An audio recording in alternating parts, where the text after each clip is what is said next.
Roh Kudus mengobatkan Petrus. Amin, saudara. Roh Kudus bisa mengobatkan kita. Amin.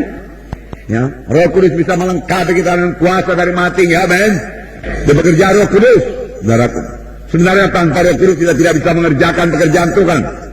Karena firman Tuhan berkata, bukan oleh kuat, bukan oleh gagah, tapi oleh Rohku juga. Itu akan jadi.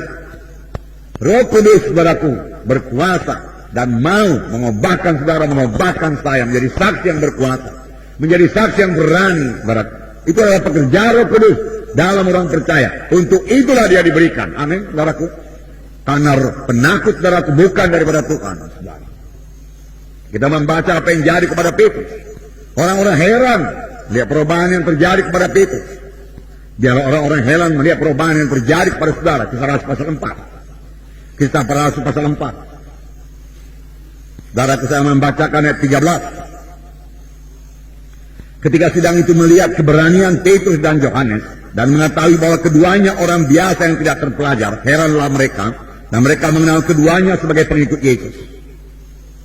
Ketika mereka itu melihat, apa yang mereka lihat, saudaraku? Apa? Keberanian. Katakan, keberanian. Keberanian. Saya mau menjadi orang yang berani. Berani menyaksikan Injil Tuhan. Tidak malu. Tidak takut. Menyaksikan Tuhan Yesus. Haleluya Tuhan. Amin. Haleluya. Tidak takut, tidak malu. Mereka melihat keberanian Petrus dan Yohanes dan mengetahui bahwa keduanya orang biasa yang tidak terpelajar. Tetapi mereka memiliki urapan Tuhan. Mereka memiliki Roh Kudus dalam mereka. Dan Roh Kudus itu membuat mereka berani. Urapan Tuhan, Roh itu tidak bisa digantikan dengan titel apapun juga. Ya. Titel tidak bisa mengambil tempat urapan. Urapan tidak sama dengan titel. Luar biasa urapan Tuhan. Ya. Heranlah mereka. Haleluya. Biar dunia heran melihat saudara. Biar dunia heran melihat perubahan yang ajaib bagi saudara.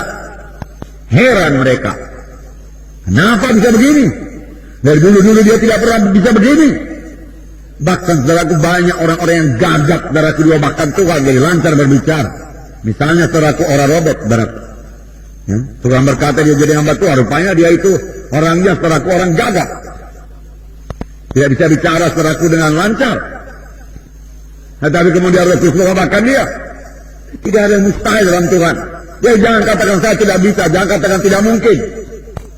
Jangan katakan, saudaraku. Bersandar pada Roh Tuhan. Mohon pertolongan Roh Tuhan. Dia akan mengobatkan kita. Haleluya. Haleluya. Nah, ayat 13. Kemudian ayat 18 saya bacakan kedua. Saya bacakan saudaraku kisah 4 juga. Dan setelah keduanya disuruh masuk, mereka diperintahkan. Dan sama sekali jangan berbicara atau mengajar lagi dalam nama Yesus. Tetapi Petrus dan Yohanes menjawab mereka, silahkan kamu putuskan sendiri manakah yang benar di hadapan Allah. Taat kepada kamu atau taat kepada Allah. Sebab kami tidak mungkin. Sebab tidak mungkin bagi kami untuk tidak berkata-kata tentang apa yang telah kami lihat dan yang telah kami dengar. Haleluya. Tidak mungkin untuk tidak bersaksi. Tidak mungkin, saudaraku, untuk saudaraku memendam, saudaraku, ya, kasih Tuhan yang menyala-nyala dalam kita, saudaraku. Tidak mungkin untuk mendiamkan, saudaraku, berkat keselamatan yang luar biasa yang diberikan Tuhan bagi kita. Kita harus bicara. Paulus berkata, wahai bagiku kalau aku tidak bicara. Luar biasa itu, saudaraku. Kasih Tuhan tersebut, saudaraku. Kemudian mereka berdoa lagi. Ayat 31.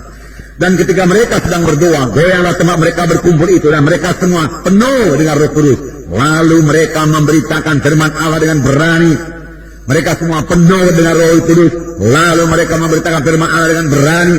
Jadi penuh dengan Roh Kudus dihubungkan dengan memberitakan firman Allah dengan berani. Berani. Penuh dengan Roh Kudus, lalu mereka memberitakan firman Allah dengan berani. Ayat 33. Dan dengan kuasa yang besar rasul-rasul memberi kesaksian tentang kebangkitan Tuhan Yesus, dan mereka semua hidup dalam kasih karunia yang melimpah-limpah dengan kuasa yang besar. bukan kuasa yang kecil. Roh Kudus memiliki kuasa yang besar, amin saudara. Ya, biar kita percaya dengan kuasa yang besar. Rasul-rasul memberi kesaksian tentang kebangkitan Tuhan Yesus. Yesus hidup, dia katakan, untuk kebangkitan Tuhan Yesus. Yesus bangkit dari kematian. Yesus yang kamu salibkan itu dibangkitkan Tuhan dari kematian. Dia hidup, dia berkuasa, dia tidak berubah. Dia katakan. Kalau dahulu dia menyembuhkan, hari dia menyembuhkan. Dahulu dia mengasihi jiwa-jiwa yang berdosa, hari dia mengasihi jiwa-jiwa yang berdosa. Ini berita mereka, saudara, Tuhan Yesus tidak berubah. Dahulu dia menyambut jiwa-jiwa, hari ini dia tidak menolak seorang pun yang datang kepadanya. Firman Tuhan berkata, saudaraku, tetapi siapa yang mengatakan demikian? Siapa yang memberitakan ini semua? Kita, saudara dan saya, saudara. Itu sebabnya, saudara. Apa yang saya katakan ini, jadi berani ini, harus jadi lebih dahulu kepada saudara-saudara. Amin. Sebab, saudaraku, saudaralah jadi contoh. Saudara jadi teladan. Dan pelayanan saudara bukan hanya berkhidmat dalam KKR. Pelayanan saudara menjadikan murid. Amin. Menjadikan murid. Kalau menjadikan murid, cara untuk menjadikan murid yang paling berhasil adalah cara Tuhan Yesus mengajar murid-muridnya.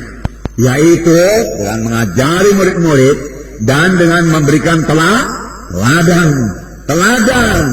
Jadi Tuhan Yesus sudah mengalami lebih dahulu apa yang dia ceritakan. Dia bukan cerita saja, berarti ambil dari buku sana, ambil dari buku sini, bukan berarti. Tapi dia telah mengalami lebih dahulu, lalu dia sampaikan berarti ya, kepada murid-muridnya. Dan murid-muridnya berhasil jadi murid Tuhan, saudara. Tuhan menyuruh kita menjadikan murid, bukan hanya menginjil saja, saudara. Setelah mereka diinjili, selamat dalam altar Paul, saudara perlu memuridkan mereka. Untuk menjadi murid, saudaraku, muridkan mereka. Amin.